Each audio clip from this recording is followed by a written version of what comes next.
I also think that in the transformational spiritual community, there is an unwillingness to look at the greater light. Because to look into the light does not mean where I get it right. I mean, that's the least of your light. Your real light is the power that is in you, but not of you, that can do for you what you cannot do for yourself. Whether you think of it as God, higher power, that's the light that we need right now. The light of quantum possibility that transcends time and space as we know it. When you look at that light within yourself, you're looking beyond yourself to the God of your understanding. And I think we need to claim our light right now every bit as much as we need to own our darkness.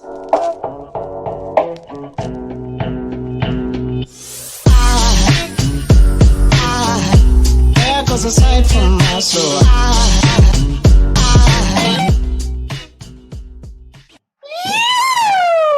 Welcome to the Inspired Evolution, and it is such a treat to be here today. We have with us Marianne Williamson. Marianne, how are you? I'm good, thank you. How are you? I'm fantastic. Better for having you here. For those tuning into Marianne for the first time, she's a teacher, she's an activist, she was a thought leader, she's the author of 14 books, 15th on its way, 4 of which are now New York Times bestsellers. She's adored in spiritual circles as a bit of a legend. I know her work deeply on a personal level, and she quite famously ran for president back in 2020. Marianne, welcome back to the Inspired Evolution podcast. Thank you so much. Your podcast is called Transformation, and I've been tuning into it recently, and I look around at the world where it is at the moment, and I guess I wanted to hit the ground running with the sort of relationship between crisis and transformation, because I know on a personal level within my own life, when I look at the crises that I face, which, you know, I don't want to call them menial, but relative to the crises in the world, they can sometimes appear less important. But I would love to understand what your perspective is in terms of personal crisis and personal transformation, and how that links in with, I guess, global crisis and global transformation, because your podcast is called Transformation. To me, my personal crises have given me the opportunity to learn how miracles work, to learn how transformation works. And every time you go through an experience where you apply principle, and because you applied the principle, you see a breakthrough, you see a change, you see transformation, you start to have greater conviction that these principles work. And then you begin to see how every individual life is really just a microcosm of the larger scene. The global community is merely a projection of individuals. All that a nation is a group of people. All that a species is a group of people. So the same psychological and emotional and spiritual principles that transform one person transform the whole. So there's a line in the Course in Miracles that says, it's not up to you what you learn. It's merely up to you whether you learn through joy or through pain. Now, a lot of us have learned through pain, but we know there's a point where you're going to learn it one way or the other. The species is at that point.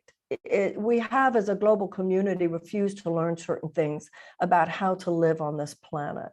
People are beginning to realize it's going to get very painful here unless we choose a way of wisdom.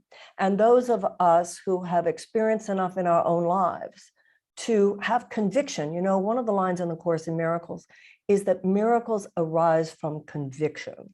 If you see your own life transform, you go, I know this stuff works. I know this stuff works. And then you start feeling more confident in your ability to apply it to a larger whole. And that's what I think a lot of us have been through. There is, among traditional Christians, this idea of the apocalypse and forces of good and evil meet. There's this big war, after which there are 1,000 years of peace. A lot of people in the higher consciousness and transformational community sort of, we read the Bible selectively, just like others do. People don't like to go to the apocalypse part, but there is a way from a mystical and esoteric perspective to read the apocalypse and go, I get it. My getting sober was my apocalypse. My cancer diagnosis was my apocalypse. My bankruptcy was my apocalypse. My cancer diagnosis was my apocalypse. And you learn that through experience, you recognize, you know what? I did become wiser through that. So our choice as a species is either to choose the global catastrophic apocalypse, and I think more and more people realize that is an option, or enough of us who have learned enough and become wise enough from our own personal crises or apocalyptic experiences now come together, create a wisdom culture, and take the planet in another more survivable and thrivable direction. You implied that is there a choice between joy and pain, or is it a matter of the pain will persist if we don't, like the transformation through joy and pain? Like like we can either choose a path of joyous transformation or painful transformation. In my own journey, I guess internally, I feel there's a romance between transforming with joy, and that those moments do come. I'm not going to say they don't come, but I often find that the pain, the transformation from pain, is persistent in terms of the way it delivers its lessons. And do you think therein lies the necessity for breakdown to break through? I always find myself asking this question: is it necessary to break down to break through, or is there a more enlightened way?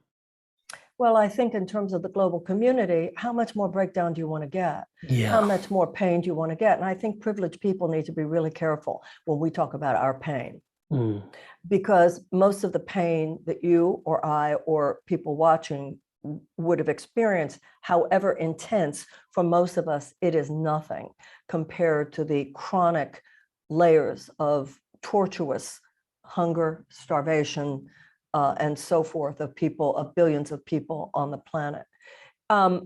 I do believe you can choose through joy. And I think that spiritual maturity means you learn to do that. You go right for the forgiveness, you go right for the generosity, you go right for the kindness, or you can wait. You know, you can be negative about it, you can whine about it, you can be mean about it, and you're going to have to learn through pain. But I think the point is, in terms of the planet, you can't take that much more pain. I mean, we've got nuclear bombs that are an issue here. We've got climate change that could cause hundreds of millions of climate refugees. So when you talk about the species, are we going to learn through joy or through pain? How much more pain do you want to get? Maybe it hasn't reached your door yet, but if you actually stand back and look at the condition of billions of people on the planet, the pain factors are already here. And I think one of the reasons why we're at an inflection moment is because certain forms of pain have already begun to reach people who had heretofore thought they could wall themselves off. You know, if nuclear bombs start going off, I don't care how much money you have, how much privilege you have, it's going to affect your day. And same with climate change. So I think there is an emotional sobriety in the air today about these things and the global condition that's actually motivating us to take a mature view of these things. Pardon me for the way this next question is going to come out, because this episode is going to be a bit chop suey, but it's all, I promise it'll cinch in. So you talked about spiritual maturity there, and I was following along on one of your courses on commune recently, and you mentioned the importance of how important it is to honor a particular spiritual path. There's a bit of, I'm going to use the word chop suey again, but there's a bit of this, spiritual dilettantism. That's a great way of putting it. I take the part that feels good. I take the part from that tradition that feels good. But you stop just in every tradition. At some point, it's going to ask you to put the mirror in front of your own face and take your own inventory. So there's a temptation to say, I think I'll go to another one today. There was a book by Ram Dass many years ago where I think it was called Grist for the Mill, and he talked about that. There's one truth spoken in many different ways. I'm not saying don't read comparative, et cetera, but when it comes to actually doing a path, you want to stay long enough for the uncomfortable part. It's like going to therapy. If you never have an uncomfortable therapy session, you might be the wrong therapist. You know, because spiritual growth psychological growth, emotional growth, is like physical detox. Stuff has to come up in order to be released. You have to be willing to look at your own shadow, your own stuff. You also have to be willing to look at your own light. But the dilettantism comes out of the idea that a spiritual path is always fun. I think very few of us really hold on to that anymore. But I think there's that temptation for the beginner.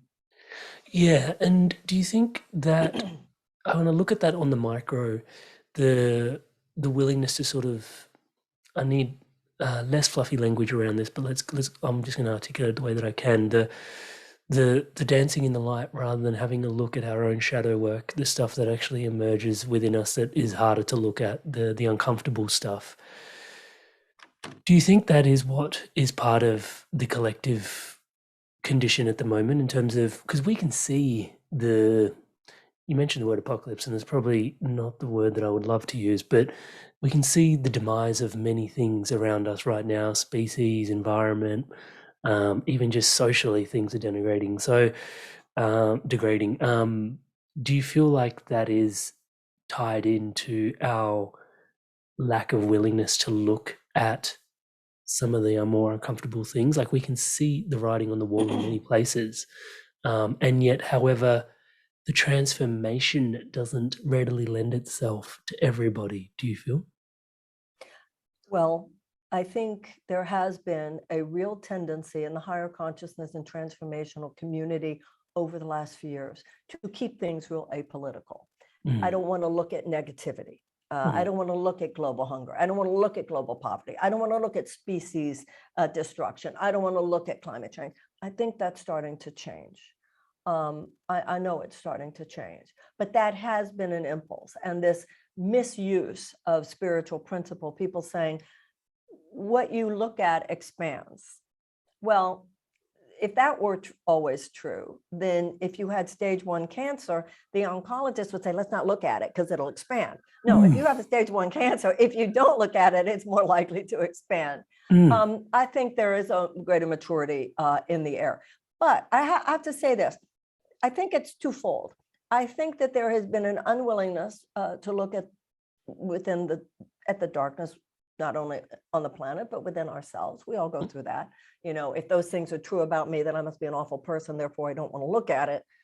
Although I found in my own life, you look at it and you realize, wow, I must have been really hurt in my life to have ever developed that as a coping skill. So some of the things I know in my life, my own shadows that I was afraid to look at, actually, instead of going through self-hatred, once I looked at them, I actually felt compassion for myself.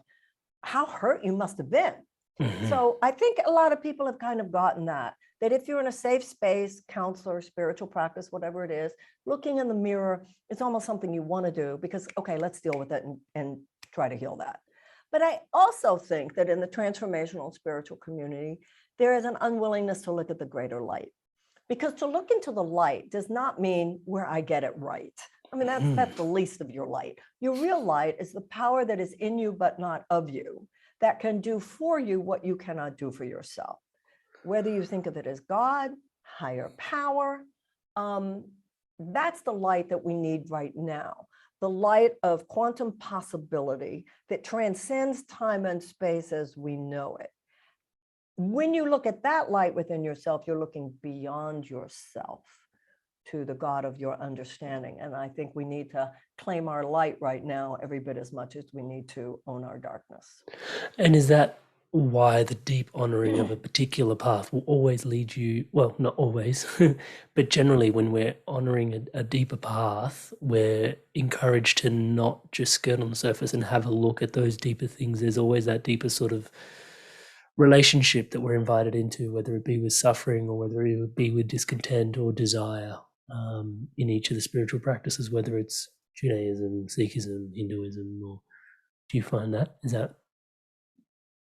I'm not sure I totally understand your question. Well, I was bringing it back to the question of, you know, initially when you said honoring our deep spiritual path instead of this dabbling in different spiritual paths to the point where we just sort of get what we want and then we sort of move back on. Do you think I guess the way that I was also looking at it was, you know, you mentioned in A Course in Miracles, you talk about forgiveness. And the way you describe forgiveness is, or I heard you describe it, was you called me out even on my own, I want to call it BS. But I remember for me, forgiveness was this opportunity for me to let go of things. Yeah. Yes. And it was Well, very self-indulgent, rather than knowing that the way you described it was we're all created by God and that we all make mistakes. the Course in Miracles points out that the warden can't leave the prison any more than the prisoner can. So on the quantum level of ultimate reality, there is no difference. There is no place where you stop and I start. So the Course in Miracles says, if you are attacking someone, imagine a sword falling on their head, but it's actually falling on your own. If I am attacking you, making you feel guilty, I will not be able to escape the feeling of guilt. If I am willing to see your innocence, that is the only way that I can ultimately feel innocent. This, there are objective discernible laws of consciousness, just like there are objective discernible laws of the external plane.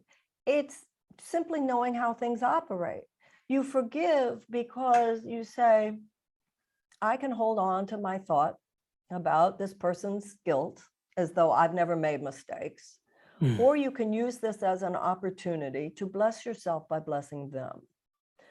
By a willingness to see beyond the realm of perception where you got it wrong. I don't like what you said. I don't like what you did.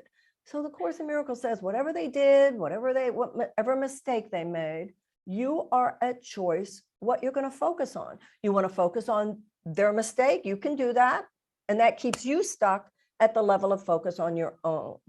Or you can extend your perception and remember, as you were saying, they're an innocent child of God, created perfect, just like you were. And guess what? They forgot about that in that moment when they behaved lovelessly towards you, just like sometimes you do. They fell asleep to who they are. You can join them in the dream and go through all that wheel of suffering, or you can choose to remain awake to the innocence in them, even when they forgot about it, which will then be a double blessing. By your choosing to remain awake to their innocence, even when they forgot it, they will be more likely to awaken, and you will awaken. This is why in the Course in Miracles it says, ultimately you will realize generosity is an act of self-care. And also I love how the Course in Miracles says miracles collapse time. We're taking too much time. We don't have all this time to remain stuck in these petty dramas. We don't. We have to be the generation that rises up now and saves the planet. If it's the same drama you were going through 10 years ago, really? The Course in Miracles says, do you prefer to be right or do you prefer to be happy? So whether it's the Course in Miracles or any other serious spiritual path, there's one truth spoken in many different ways. It's time for us to get serious about doing it. Yes, the Course in Miracles says each of us has a highly individualized curriculum.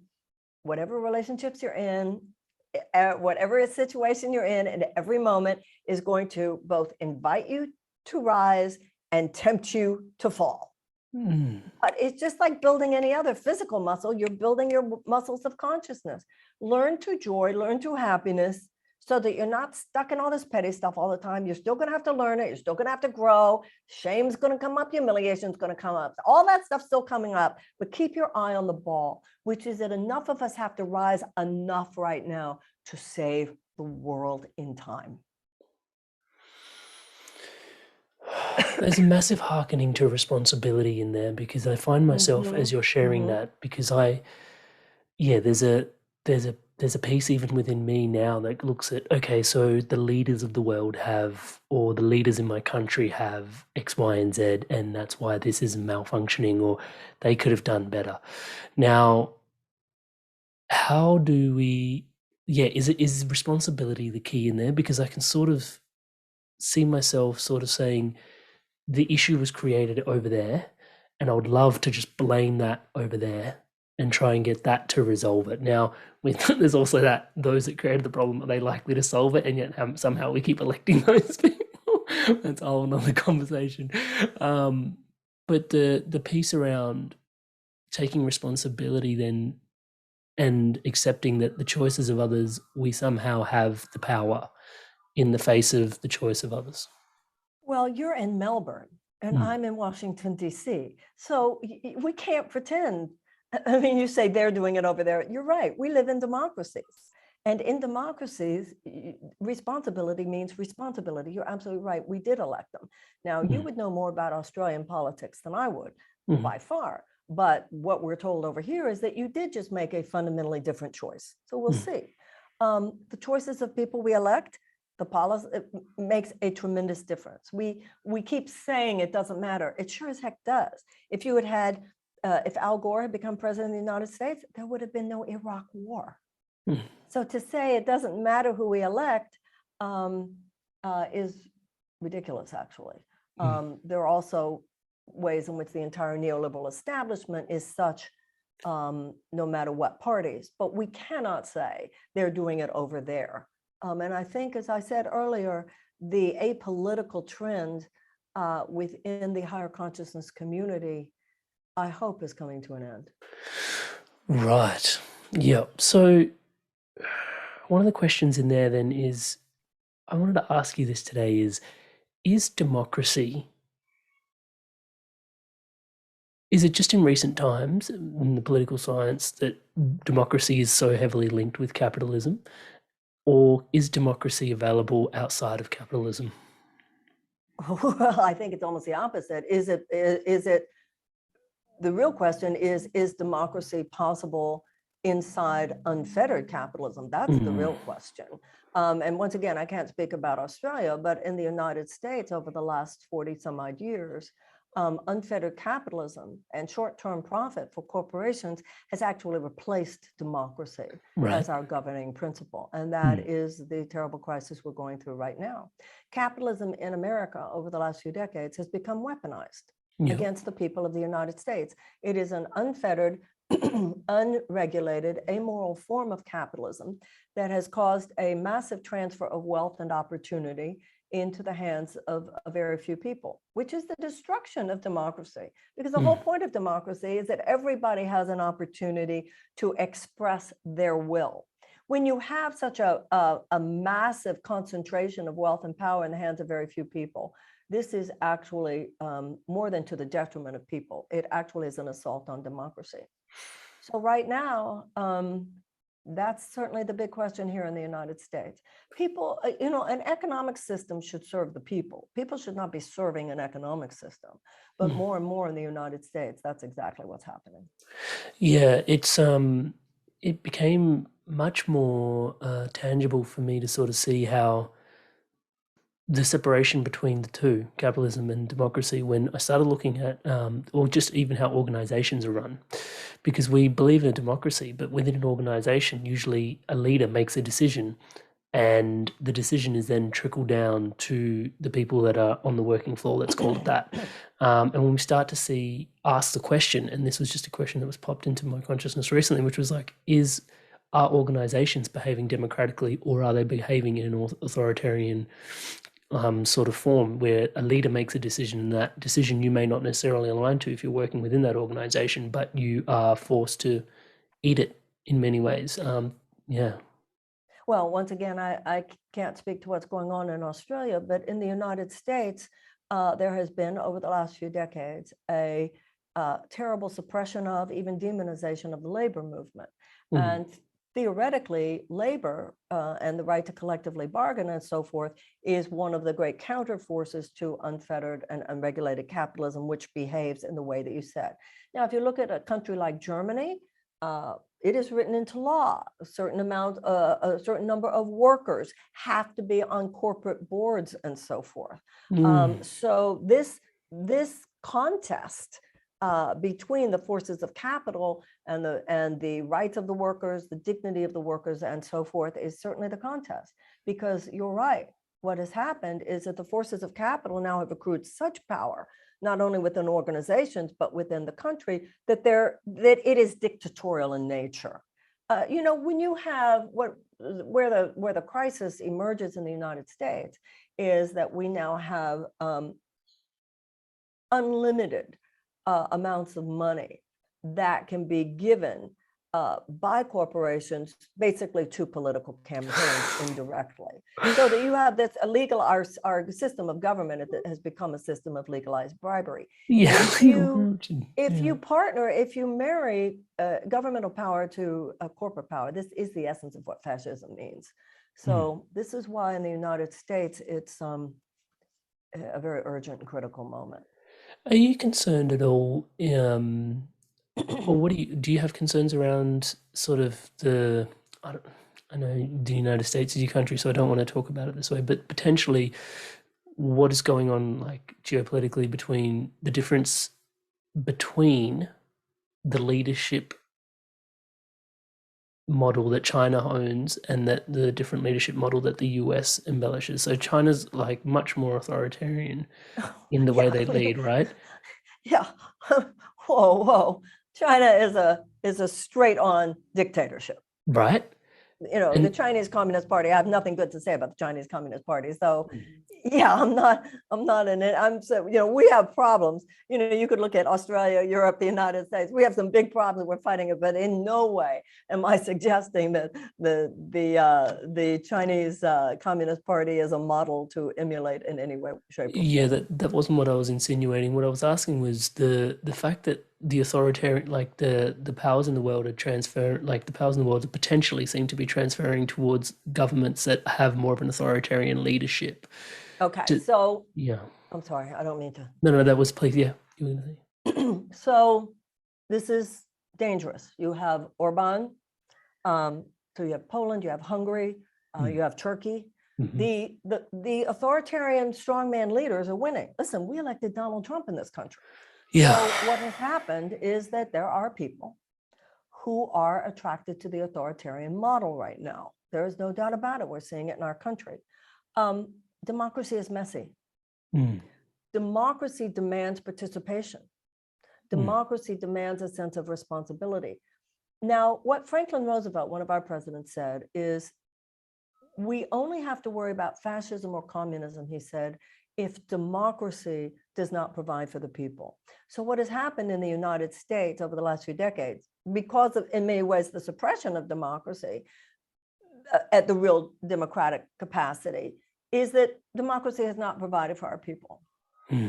And that's one of the reasons why there is this attraction. You have big cultural influencers like Tucker Carlson saying Viktor Orban is the way to go. I mean, you almost can't even believe it, but yeah, there is an attraction. So if your question is, am I concerned? I'm very concerned. If democracy does not, if the people who are heading a democratic government in the United States are not doing more, universal health care, education, opportunity, et cetera, to provide for our people, then absolutely the attraction to authoritarian models will become stronger and stronger. Look, if you look at, let's say a country like China, one thing you have to say about China is when you have a kind of president for life, then he can do long-term planning. But I think if you look closely, the last thing I would want, or most Australians, Americans, or Europeans, or Canadians, or anything like that would want is any kind of an authoritarian dictatorship. So that's not where we choose to go. Unpairing democracy from capitalism then, why is socialism scoffed at? Because people are insane. So this is what's happened. In what I believe are the most enlightened democracies in the world, there's a hybrid system. Some socialist, some capitalist concerns. That's what you see in the most advanced democracies in the world. In the United States, pro-business forces of greed, lust for power have been successful at demonizing the word. It's like my cousin who lives in Germany. She was here recently and she said to me, I don't know why people think socialism is an insult. It's just they've been so propagandized and manipulated. So, you know, what do you think public schools are if not a socialist concern? What do you think the police department is if not a socialist concern? What do you think the fire department is if not a socialist concern? But you're right. One of the biggest problems we have politically in the United States is this complete misunderstanding of what a socialist venture is.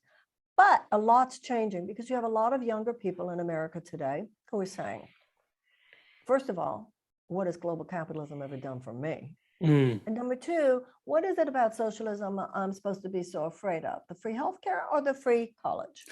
So more and more people are recognizing that the hybrid systems that are present in so many advanced democracies have produced much better economies, much better, higher standard of living, and much less despair for the average citizen. People in America are slowly but surely starting to see this. Can we talk about the younger generation? Because I was listening into one of your podcast episodes, and this I'm gonna butcher what you said, but I'm definitely gonna try and elicit the sentiment in there that I took away was, and Australia is not too different to the States in this regard, in that we are even just things like student debt, right? Like these devices that we've created actually entrap the youth of a society into a model and a mechanism which gives them less creativity, less freedom. Let's say they take on a degree or something that they don't necessarily enjoy. They spend the rest of their life doing something they absolutely hate. And then they are too afraid to pivot because they've already committed down a certain path when something may be calling them or be more enlightened for their fullest expression.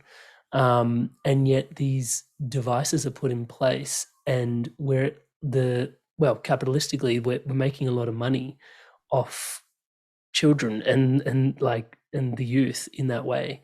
There's these ways that they're ensconced into the system so early on without actually having the freedom that may be required to explore life more creatively, more freely, and the problems that presents for, well, they are the tomorrow, right? First of all, you just described perfectly the situation here. Do you have a student debt crisis in Australia? We have what we call a HEX debt, and so you pay it off as you go, but it also limits you. So to give you a bit of an idea, I'm in my 30s, and when I went to start, like, we just, touch wood, just had our first child, and we bought our first home, and it's been quite the journey to navigate just how much the debt can actually hamstring you from actually going out and doing things the way that you want to. Absolutely. Which, yeah, even just our buying power has changed a lot over time, but that's a whole nother conversation. But yes, we do have student debts. And I'll speak vulnerably. My first instance into this space was I struggled a lot with my mental health during early university days. And I kept enrolling in university and accruing debt whilst failing courses regularly. And so I have twice the debt to my name than the average person may have or may not have. But there was no checks or balances on that. It was, I was in a negative headspace and I just kept showing up. But yes, we do have issues with student debt. Me personally, some, but also collectively. Well, and what that means for the tomorrow. Yeah. You just said you had a problem with your mental health. This was not a mental health crisis. This was a public policy crisis. You were put in a situation that inevitably produced chronic economic stress and anxiety. And then the society likes to say you had a mental health crisis. No, it was a societal crisis. It was a public policy crisis. And as you've repeatedly said, a capitalism crisis. So we have in the United States 46 million people who are living with this debt and experiencing exactly what you described, $1.5 trillion in college debt in the United States. And we are living at a time of tremendous controversy and conversation about canceling the debt, ways to do that, because it is shackling people. Once again, exactly as you said, people say, well, I'm going to, and especially Black people, I want to point out the racial element in the United States, because many Black people were told, well, the way to close the wealth gap is to get higher education. And then, as you said, so they get the higher education, but then are shackled by these debts, even though they got the higher education in order to close the wealth gap, but they can't close the wealth gap because they're shackled by these debts. And often people end up, again, as you alluded to, working in jobs that aren't even in the field they got the education for, because if they went into that field, they don't see how they would ever cancel the debt. And I keep going back to this. This is not a mental health crisis. This is why, you know, when politicians ask me what to do about the mental health crisis, I say, why don't you stop driving people crazy? Because this is enough to make people just crumple under the weight of the stress. I can't even imagine being in your 20s and carrying $10, $20, $30,000 worth of debt. I can't even imagine how I would have held that in my mind at that age. Marianne, before I let you go, what is the message you would have for the younger generation, such as myself, that are inspired to show up with more responsibility in the face of living in the world today? What year were you born? 88. Okay. You are not a 20th century person. You were 12 years old when that century ended. So you are living at the behest of institutional realities that are based on 20th century ideas. The 21st century mindset is different than the 20th century mindset, just like the 20th was different than the 19th. Just like when you're a young person, you get older, you go to therapy, and you say, where did my parents get it right and where did my parents get it wrong? Where my parents got it right, I'm going to stand on their shoulders and try to even do better. Where they got it wrong, we're cutting this chain right now. These institutional forces representing such great political power, such great economic power, tempt you to believe they're baked into the cake. They're only baked into the cake of the systems as they now exist.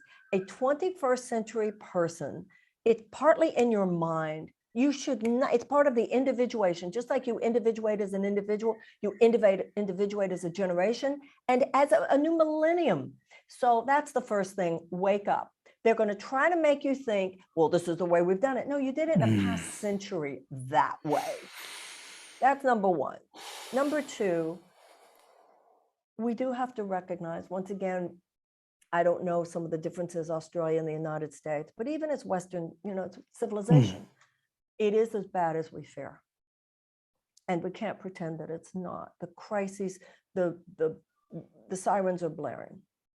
However, when you allow yourself to grieve that, not just burst out in anger, spiritual liberation is not a bursting out, it's a gentle melting in. Grieve it, think about it, recognizing the critical moment this is, but also standing in awe before the idea, how interesting that I was born at such a time. Standing in awe before a power that is greater than any of this. Recognizing that that power is headquartered in you, that you can't know the part that you best play. Some of us are assigned to Australia, some of us are assigned to Africa, some of us are assigned to Europe, some of us are assigned to Asia, some of us are assigned to the Americas, like cells in the body. You to the pancreas, you to the lungs. In human civilization, you to the arts, you to the sciences. But right now, we're all part of an immune system. And we can think of ourselves as immune cells. So when you say to me, how do we act responsibly? As the Dalai Lama said, to save the world, we must have a plan, but no plan will work unless we meditate. Look within first to find the power to become the person we need to be in order to do what we need to do, and in order to hear the small, still voice within, which will give us our instruction. And you will be told the part that you are to play. God's not going to tell me what part you're supposed to play. I'll be told in the silence the part I'm supposed to play. He's not going to tell you what I'm supposed to do. And we begin to attract what the Course in Miracles calls mighty companions. I love that line, the famous line from the author Arundhati Roy, who said, she said, a new world is struggling to be born. I think she said, on a quiet day, I can hear her breathing. We're living at a time of simultaneous phenomenon. One world is falling apart. One world is struggling to be born. We are called to be both the death doulas to help that which needs to die tenderly, and birth doulas, so that that which is struggling to be born can be born safely. And through our own spiritual work, listening to the small still voice within, through meditation, through deep practice, we are given the powers, the wisdom, the guidance, the insight to recognize the people, the projects, the situations that are all part of this unbelievable unfolding by which the immune system of civilization will be activated to heal the profound wounds on our civilization, just the way the immune system in the body heals the body. The body can take an amazing amount of assault and injury and sickness as long as the immune system is operative and healthy. So can the psyche. We can take a lot of trauma. We can take a lot of heartbreak as long as our mental immune system is working. And this civilization can heal from these wounds as long as our immune system is working. But each and every one of us have to see ourselves as an immune system and in our own way ask the power of God, as we understand it, to use us in the process. And I don't think you can ask to be used and your offer turned down. Marianne, thank you so much for your blessings. It is always such a pleasure to drop in. And yeah, I can't thank you enough for today, but also all the wisdom that informs this. And congratulations, you have a new baby. So just before I go, what'd you have? We had a little baby boy. His name is Such, which you'll love, which is Sanskrit for truth. Yeah, he's healthy, he's vibrant, and he's teaching me a lot about my own inner work. And that will never stop. Well, congratulations to you. Congratulations. God bless you and your family. Thank you so much for your blessings. Thank and you wishing so much. you all the best on behalf of myself. Thank you. I'll be in Australia soon, so. I look forward to seeing you when you're here. I'll stay in touch with you and find out more. Yeah. July 22nd, I'll be in Sydney. July 24th in Brisbane. July 27th in Adelaide. July 29th in Melbourne, and August 2nd in Auckland. So awesome. So you're probably doing a bunch of events by the sounds of things. We'll put them all in the links to the show notes below for people to be able to engage. And I will see you there. I so look forward to it. Thank you so much. Thank you. Have a beautiful day, actually. God bless. Much love. Hey guys, if you enjoyed this video, give it a like, leave us a comment, and if you want to stay in tune for new episodes launching every Monday, hit subscribe, and I'll see you in the next video. Stay inspired to evolve.